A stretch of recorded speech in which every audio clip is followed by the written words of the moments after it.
ሶስቱ ግንበኞች። ስለ ራእይ። አንድ ሰው ሶስት ሰዎች ድንጋይ ሲጠርቡ አየና ምን እያደረጋችሁ ነው ብሎ ጠየቃቸው። የመጀመሪያው ድንጋይ እየጠረብኩ ነዋ አለው በንዴትና በመሰላቸት። ሁለተኛው ለቤተሰብ እንጀራ ለመግዛት እየሰራሁ ነው አለው።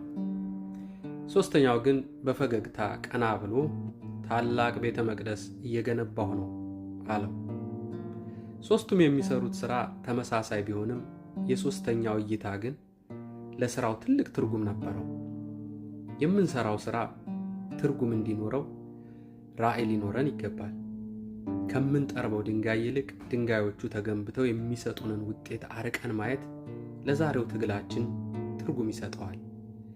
የምንማረውም ሆነ የምንሰራው ለታላቅ ዓላማ መሆኑን ማወቅ በመንገዳችን እንድንበረታ ያደርገናል። ሰላም ለሁላችሁ ይሁን።